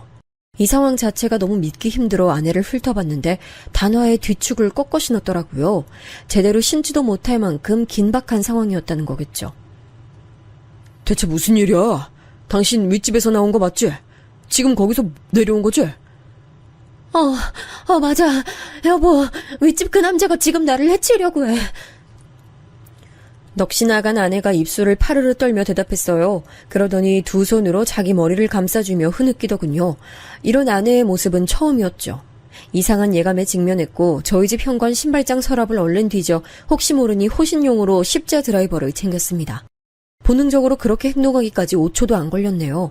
그리고 망설임 없이 위층으로 향했죠. 아마도 제 안에 잠재되어 있던 출처 모를 불안감이 그렇게 이끌었네요. 위층에 올라가자 그 집 현관문이 반쯤 열려져 있었습니다. 조심스레 안으로 들어가자 오전임에도 어둑한 집안 풍경부터 눈에 들어왔죠. 거실 빛을 가리는 두꺼운 암막 커튼이 달려있기 때문이라는 것을 알게 됨과 동시에 소파에 반쯤 드러눕다시피 앉아있는 윗집 남자를 발견했습니다. 자고 있는 건지 만 건지 헷갈리는 모습이었고 한 손엔 소주병을 쥐고 있었죠. 거실 가운데 있는 탁자에 소주병이 잔뜩 놓여있는 게 그제야 보였고요. 심호흡하고 큰 소리로 말했습니다. 저기요, 아랫집에서 왔습니다. 제 아내 일로 여쭤보고 싶은 게 있어서 왔는데요. 에? 뭐야? 너 아랫집 놈이잖아. 마침 제 발로 찾아왔네. 예? 제 발로 찾아왔다니 그게 무슨 말씀이신지. 제 부름에 정신을 차린 남자가 몸을 똑바로 일으키더군요. 그러더니 황당한 저를 향해 삿대질을 날렸습니다. 얼마나 술을 마신 건지 눈빛이 흐리멍텅했고요. 야, 네 아내 아니고 내 아내야. 내 여자라고. 내가 우리 성현이한테 이혼 도장 찍으라고 말해놨어. 아주 단단히 일러놨어. 뭐라고? 우리 성현이? 당신이 뭔데 내 아내를 그렇게 이름으로 불러? 이혼 도장이라니? 당장 네 놈하고 이혼하라고 성현이한테 엄포를 내놨다 내가. 마음씨 착하고 여린 성현이가 차마 네 놈 이혼남으로 만들지 못하겠는지 망설이더라. 그래서 내가 이혼 도장 안 찍으면 그 손가락 잘라다가 직접 지장 찍을 거니까 알아서 하라고 성현이한테 말해놨어. 이제 니놈 끝났어. 성현이는 나한테 손가락 잘리고 싶지 않으면 니놈하고 이혼 도장 찍을 거니까. 당초에 뭘 들은 건가 싶어서 두 귀를 의심해야만 했습니다. 분명 윗집에서 나온 게 분명한 아내가 겁에 질려서 제정신이 아니길래 와본 것이건만 이렇게 충격적인 전말을 들을 각오를 다지고 온 건 아니었으니까요. 난 기생오래비 같은 니놈하고는 배포가 달라. 손가락 하나쯤 없어도 데리고 살아줄 수 있는 진짜 백이 남자가 바로 나거든. 니놈하고 나는 애초에 비교가 안 되고 게임이 안 되는 거지. 윗집 남자가 지독한 술 냄새를 풍기며 그렇게 말했을 때 저는 등줄기에 소름이 돋았습니다. 완전 제정신이 아니었어요. 저를 향해 삿대질을 하면서 다가오던 윗집 남자는 다음 순간 자기 발치에 굴러다니던 빈 소주병 하나를 잘못 밟았습니다. 큰 소리와 함께 거실 바닥에 꼬꾸라졌죠. 가뜩이나 인사불성 상태에서 넘어지기까지 한 윗집 남자는 정신 못 차리고 쓰러진 그대로 신음만 냈습니다. 저는 직감적으로 이게 기회라고 판단해 집안을 활보했죠. 심장에 미친 듯이 뛰었지만 머리는 차갑게 식은 것 마냥 이성을 유지하고 있었습니다. 우선 안방문을 열고 들어간 저는 숨이 턱 멎을 뻔했어요. 아내가 즐겨 쓰는 바디로션 그것과 똑같은 게 협탁 위에 있었습니다. 남자는 분명 혼자 살 텐데 침대 위 베개는 2개였죠. 그 다음으로 작은 방에 들어가자 더 경악스러운 풍경이 보였습니다. 옷방으로 쓰이고 있던 그 방엔 여자 옷이 절반가량 비율을 차지하고 있었습니다. 정확히 알 수 있었어요. 그 옷들이 제 아내의 것이라는 사실이요. 스타일이 완전히 아내가 입고 다니는 옷들이었습니다. 게다가 방구석에 놓여있는 화장대 위에는 액자가 있었는데 가까이 다가가서 그 액자를 집어든 저는 눈을 질끈 감았습니다. 사진 속 환하게 웃고 있는 두 사람은 바로 제 아내와 윗집 남자였습니다. 어떻게 이런 일이 있을 수 있냐는 탄식이 목 끝까지 차올랐어요. 그 울분을 안고 걸음을 옮겨보자 이번엔 부엌의 한쪽 벽면이 아예 사진들로 인테리어가 되어 있었는데 전부 다 제 아내 사진이더군요. 혹은 아내와 윗집 남자가 함께 찍은 사진이었습니다. 혼이 빠진 눈동자로도 저는 그걸 살펴봤어요. 그랬더니 바닷가처럼 멀리 놀러가서 찍은 사진도 보였죠. 기가 막혔습니다. 분노에 찬 제가 거실로 달려가 바닥에 엎어진 그 남자 멱살을 강제로 잡았어요. 이 망할 자식아. 네가 내 아내하고 바람을 피우고 있었어, 여태까지? 바로 위아랫집 살면서 이딴 지정을 벌여왔다고? 이 짐승만도 못한 천하의 파렴치한 자식아! 제가 울분에 차서 외쳤지만 이젠 아예 정신을 놓아버려 여기가 어딘지 자기가 누군지조차 모르는 것 같은 윗집 남자에겐 들리지 않는 모양이었죠. 씩씩거리며 윗집 남자 멱살을 놓아준 저는 그 즉시 휴대폰으로 이 모든 증거를 다 찍어놨습니다. 근데 손이 극심하리만치 덜덜 떨려 주머니에서 휴대폰을 꺼내고 동영상 버튼을 누르는 그 단순한 과정도 애를 먹었죠. 제 평생 그런 건 처음이었네요. 도저히 믿을 수 없는 제 아내의 외도 증거를 직접 증거로 찍어 남기는 동안 울고 싶었습니다. 불과 몇십 분 전까지만 해도 저는 아내와 나눠 먹을 아이스크림을 사놓으려고 외출하던 참이었죠. 그랬다는 게 믿어지지 않더라고요.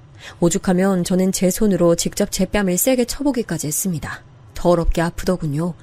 그러나 갈기갈기 찢긴 제 가슴보다는 아프지 않았던 것 같네요. 화장실까지 확인하던 저는 무심코 수납장을 열어봤다가 멈칫했습니다. 생리대가 그 안에 들어있었는데 그건 제 아내가 쓰는 제품이었어요. 아내는 늘 동일한 제품만 썼기 때문에 제가 그걸 알고 있었죠. 옷들에 이어서 생리대까지 이건 명백한 두 집 살림 증거였습니다. 억지로 심신을 진정시킨 저는 그제야 모든 퍼즐이 맞춰진다는 생각이 들었어요. 왜 아내 근무 시간이 뒤죽박죽이었는지, 그래놓고 그에 맞는 급여는 받지 못하고 있던 건지, 그 정도로 매장을 위한 희생정신과 애사심이 넘치는 사람이라 보기에는 매장의 발전이나 미래에 관한 건 조금도 관심이 없었다는 점까지 자연스레 답이 나오더라고요. 애초에 아내는 추가 근무를 한 적도 없었고 뒤죽박죽으로 근무표로 계속 일을 해온 적도 없었으며 저에게 거짓으로 돌려댄 그 시간들 동안 윗집 남자와 불륜을 저지르고 있었던 겁니다. 출퇴근 전후로도 물론 이 윗집에 있었을 것이고요. 미쳤구나. 완전히 미쳤어. 이건 제정신으로 저지를 수 있는 일이 아니야. 난 그동안 이 미친 행각에 속아나고 놀아놨던 거구나. 저는 이제 아예 코까지 골기 시작한 거실 바닥에 널브러진 남자를 바라보다 문을 나섰죠. 그런데 현관문 바로 앞에 아내가 있었어요. 서로 마주치자 엄청나게 무서운 침묵이 감돌았고 공기마저 얼어붙은 것 같은 느낌이었습니다. 아내 얼굴은 창백하게 질려 있었고 아까와 같이 혼비백산해서 제정신이 아니었던 것과 달리 걱정과 불안으로 점철된 표정이었죠. 남자가 만취한 상태로 무섭게 나오자 겁에 질려 도망친 아내는 저를 보자마자 본능적으로 도움을 요청했던 건데 문득 정신 차리고 보니 자기가 어떤 실책을 저질렀는지 알게 됐던 것이었죠. 그걸 간파한 제가 피식 웃으며 말했습니다. 여기서 기다린 거야? 왜? 들어오지 그랬어. 당신 어차피 여기 현관 비밀번호 알고 있었을 텐데. 여보 잠깐만. 그게 아니라 정말 오해야. 다는 오해라고 말하는 건 뻔뻔해서 차마 못 그러겠지만 일부는 오해야. 일단 나 믿어줘. 바보 같은 나는 지금 와서야 이런 부분을 생각하게 된다. 결혼하고 나서 날 여보라고 불렀던 당신이 언제부턴가 이따금씩 오빠라고 부르면서 당황할 때 있었지. 그때 당신은 오빠라는 호칭이 그립고 더 좋아서라고 했지만 지금 생각해보니까 그게 아니었지. 바람 피우는 놈한테는 오빠라고 부르는 게 입에 붙어서 아예 말실수가 되어버릴까봐 날 다시 오빠라고 종종 부르는 거였어. 그러자 아내는 차마 거짓말은 못하겠는지 고개를 푹 숙이더군요. 저는 그때 다시 실감이 났습니다. 이 기막힌 상황이 현실이라는 것이요. 왜 그랬냐 묻고 싶은데 이제 와서 그게 무슨 의미가 있을까 싶다. 당신은 부부간 신뢰를 깨뜨렸고 뻔뻔스레 두 집 살림하고 있었고 난 이제 더 이상 이런 당신과 살 수가 없어. 왜냐고 이유를 물어봤자 무슨 의미가 있겠어. 안 그래? 나와 살 수가 없다니? 그러면 설마 이혼이라도 하자는 소리야? 어떻게 단번에 이럴 수가 있어. 여보 정말 오해야. 가벼운 사이였고 절대 깊은 관계는 아니었어.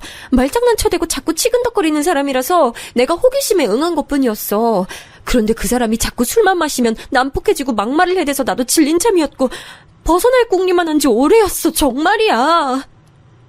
글쎄? 그런 것 치곤 전세 기간 다 채워도 여기서 살고 싶다고 당신 입으로 말한 지 며칠 안 지났잖아. 그거 얼마 안 됐잖아. 당신 도망치고 싶은 사람 입에서 나올 수 있는 소리야 그게? 그건 그러니까 여보한테 그 말 한 이후로 내 생각 바뀌었어. 끝내고 완벽하게 정리하고 털어버릴 작정이었어. 아, 그러셔. 근데 거절당했나 봐. 뜻대로 안 됐나 보네.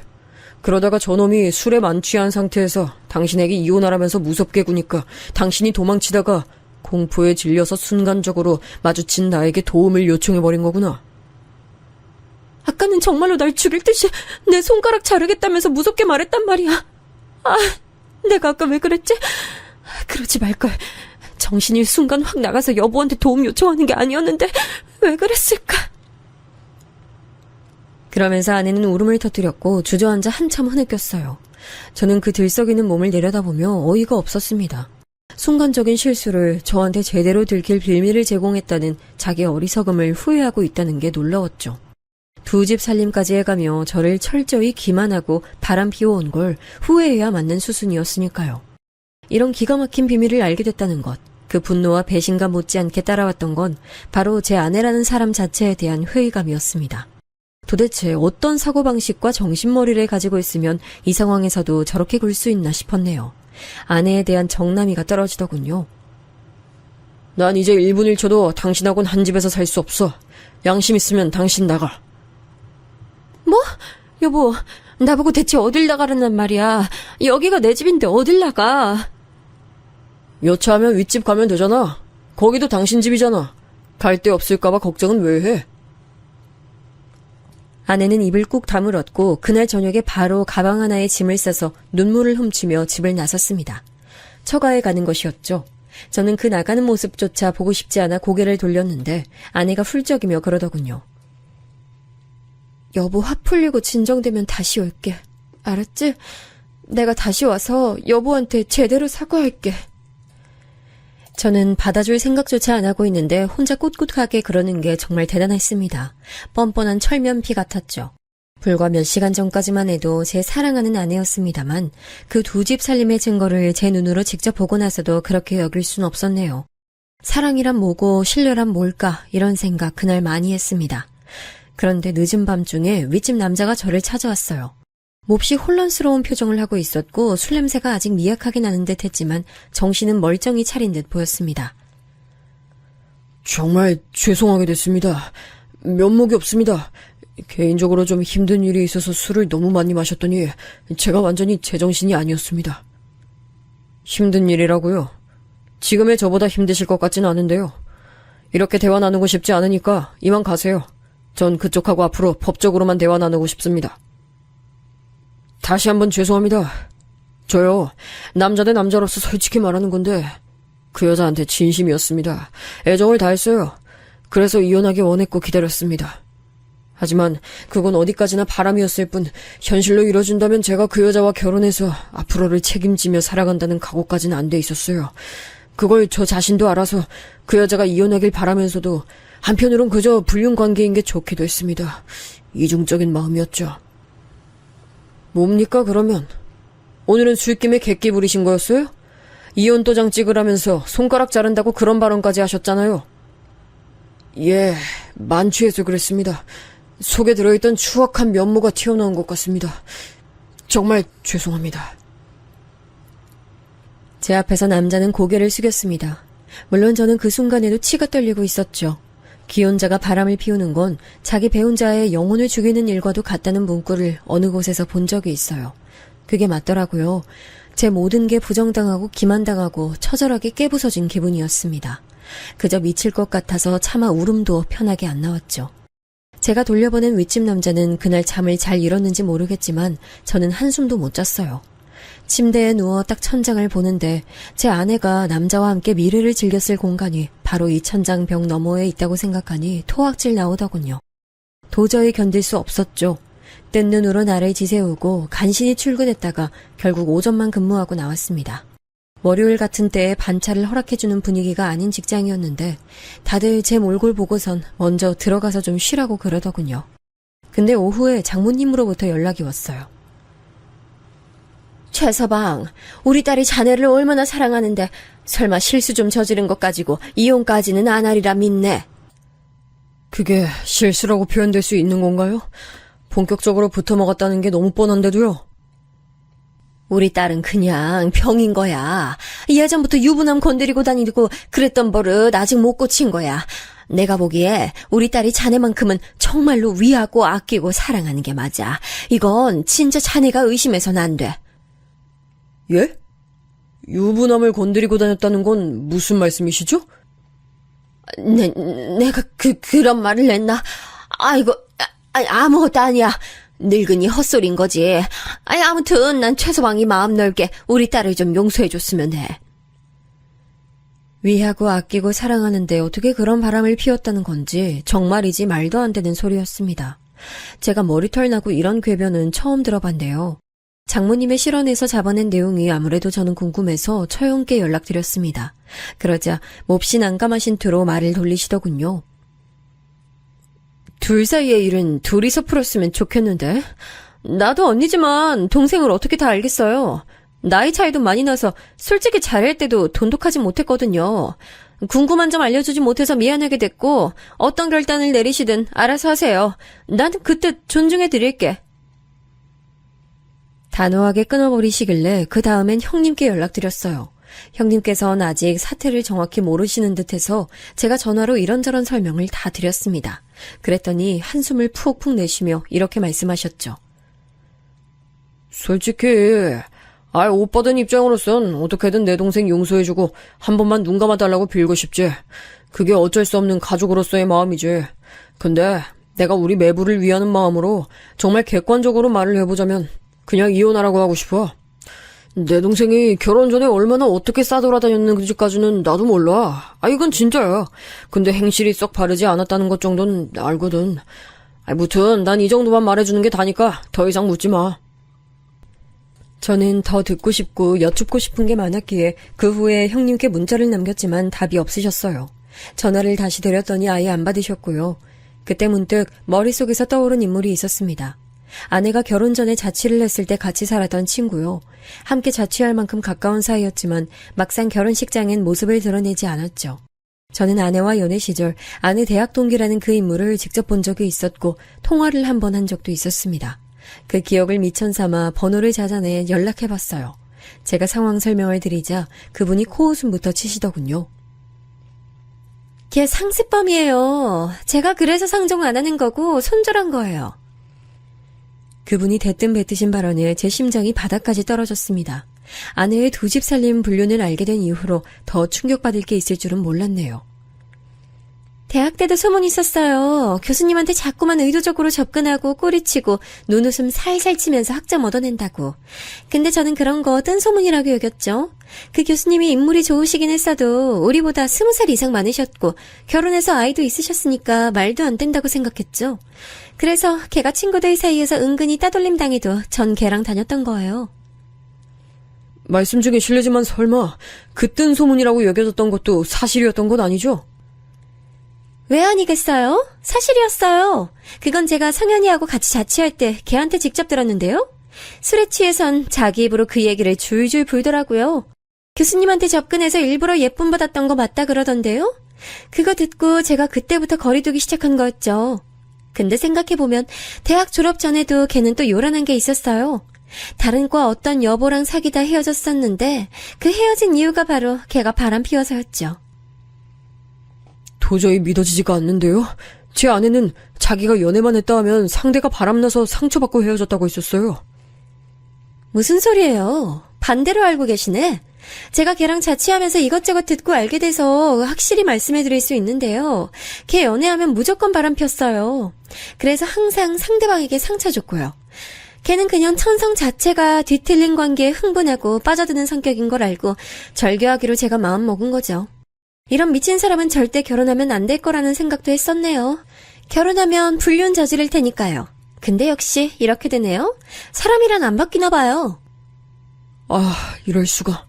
그럼 혹시 아내가 돈을 딱히 쓸 데가 없는데도 지출을 많이 안 하는 소비 습관을 분명히 갖고 있는데도 결혼 전에 돈을 많이 못 모은 이유 아세요? 그거요? 제가 알기론 유부남들 건드렸다가 그 와이프들한테 된통 걸려서 돈 물어주느라 그렇게 된 걸로 알아요. 그것까지 알고 나자 정신이 아득해졌어요. 어쩐지 결혼 전에 이상하게 알뜰한 데다가 돈 나갈 구석도 없는 아내가 저축을 많이 못한 게 마음에 걸렸었는데 그게 불길함을 감지하는 직감이었나 봐요. 저는 완전히 도덕적으로 해이한 여자와 결혼을 했었던 거죠. 실소가 입에서 흘러나오더라고요. 눈물도 안 났어요. 다만 가슴으로 피눈물을 흘렸습니다. 저는 일부러 아파트 소식통으로 알려진 5층 아주머니를 공동현관에서 마주쳤어요. 한숨을 크게 내쉬면서 벽에 기대어 서 있었더니 아니나 다를까 제게 호기심 어린 얼굴로 다가오시더군요. 그래서 제가 초췌해진 몰골로 말씀드렸죠. 제 와이프가 윗집 남자하고 알고 보니까 그렇고 그런 사이였더라고요. 지금 어떻게 해야 할지도 모르겠고 그냥 생각이 너무 복잡해서 바람이나 쐴 겸 자꾸 나와 있게 되네요.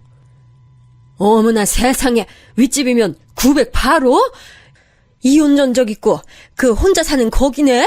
아이, 거기가 옆 동네에 작게 공장 차린 사람이잖아. 우리 남편이 그 공장 거래처들하고 막역한 사이라서 나도 잘 아는데, 아이, 근데 불륜이라니 이게 웬일이야. 아우, 미쳤다, 미쳤어. 아, 근데 와이프가 쇼핑몰에서 일하지 않아요? 거기 빵 빠는 카페에서, 맞죠? 네, 맞아요. 제 와이프가 거기서 직원으로 근무하고 있어요. 5층 아주머니는 건수 잡았다는 표정으로 벌써부터 입이 근질하신지 입술을 씹으시며 자리를 떴습니다. 저는 그것으로 이 아파트 단지는 물론이고 동네 천지에 이 불륜 소식을 퍼지는 건 시간 문제라는 걸 알 수 있었죠.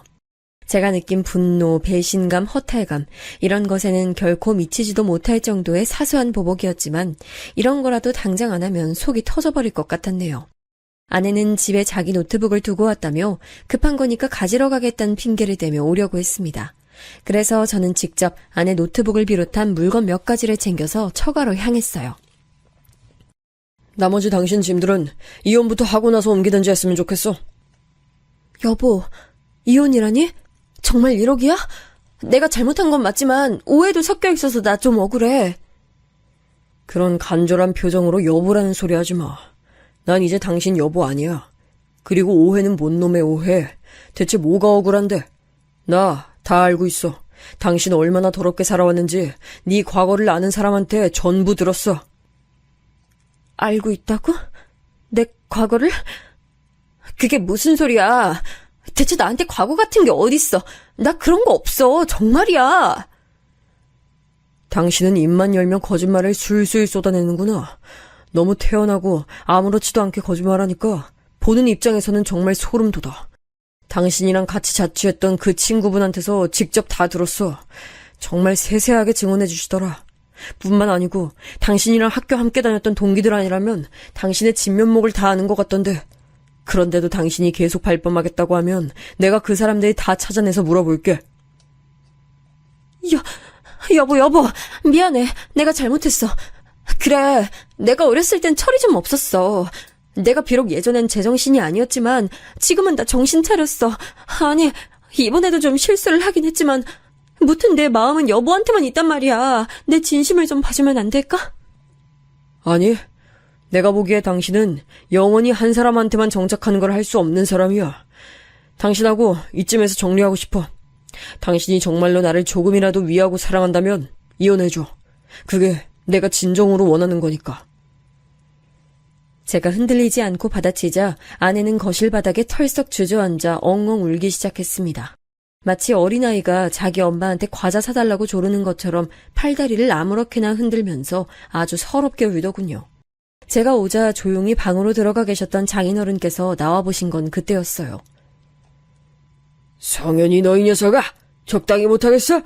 지금 일하는 곳에서 소문이 나고 해고당하는 이 많으니 강제로 사직서 드느니 많으니 이러고 있으면서도 정신을 못 차린 거야? 지금 최서방이 원하는 대로 들어줘야 그나마 뒤탈 없이 다시 살 수 있는 거지. 쓸데없이 우겨대면서 최서방 자극해봤자 네가 얻는 게 뭐야? 아빠는 왜 내 편 안 들어줘? 나 힘들어서 우는 거 안 보여? 보이지? 보이고 말고. 네 엄마가 너를 별종으로 낳아 키운 모양새가 아주 잘 보인다. 얼른 울음 뚝 그치고 이혼이나 진행해. 장인어른 일갈에 아내는 벙 쪘고 저는 저도 모르게 짧은 목례를 장인어른께 보냈습니다. 그러자 한숨을 깊게 내쉬시며 방으로 다시 들어가셨죠. 그래도 처가에 상식이 잘 통하는 분이 계셔서 다행이었습니다. 그 이후로 어찌저찌 이혼이 진행됐어요. 부모님께서는 이혼에 큰 충격을 받으셨지만 자세한 내막까진 제가 숨겨서 일이 커지진 않았습니다.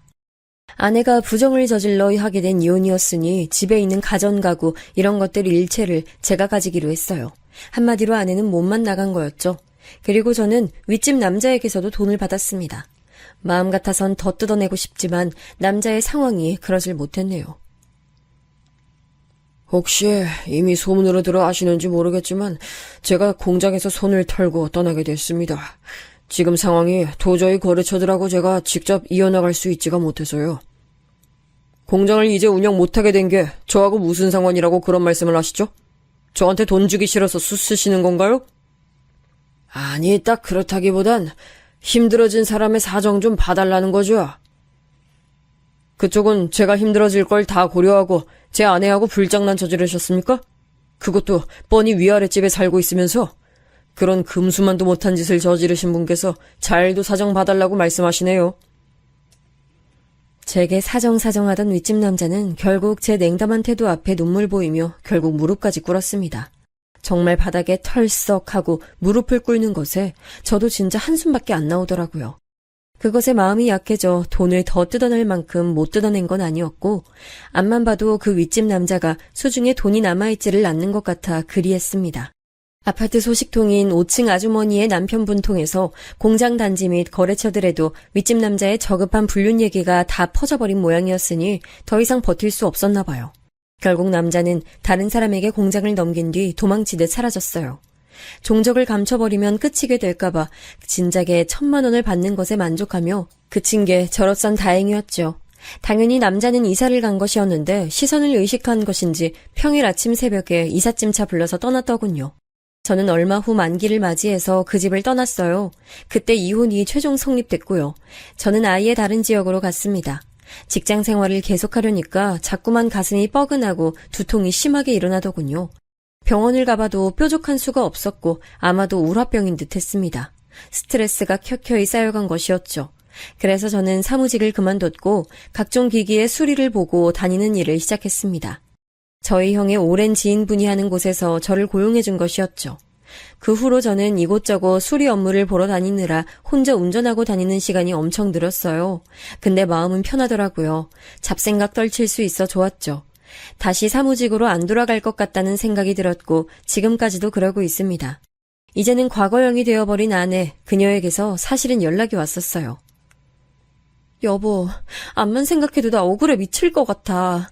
그때 내가 넋이 빠져서 방심하지만 않았으면, 괜히 여보한테 입만 나불대지 않았으면 안 걸리는 거였잖아. 그럼 난 어떻게든 그 남자하고 끝냈을 거고 우리는 평화로운 부부 생활 누리고 있었을 거야. 나 진짜 억울해, 여보. 너무 화가 나. 요즘엔 밤에 잠도 안 와. 피해자는 난데 네가 억울하단 얘기를 하네 아직도. 내가 진지하게 조언하는데 너 진짜 정신과 한번 가봐라. 너 그거 정신적으로 문제 있는 거야. 그리고 우리가 이혼한 지가 언젠데 아직도 나한테 여보 타령이야. 지금 이 번호도 차단할 거니까 제발 나한테 연락 안 했으면 좋겠다. 앞으로 알아서 잘 살아. 도대체 제가 어떤 아니한 생각으로 이런 여자와 덜컥 결혼을 했던 건지 1년 반 동안이나 부부로 살았던 건지 믿어지지 않더라고요. 지극히 자기중심적으로 생각하는 그녀를 향해 저는 일말의 미련도 남기지 않았습니다. 번호를 싹 차단하고 지냈네요. 그 이후로 건너 지인에게 우연히 그녀 소식을 들은 적이 있었는데 가족들과 사이가 틀어진 건지 버림받은 건지 혼자 작은 원룸촌에 살면서 편의점 아르바이트하고 있다고 했어요. 그게 마지막 소식이었네요. 저는 돈을 모았고 현재는 여유로운 생활을 누리고 있습니다. 새롭게 여자친구도 사귀어서 즐겁게 만나고 있어요. 뜻이 잘 통해서 함께 있으면 편합니다.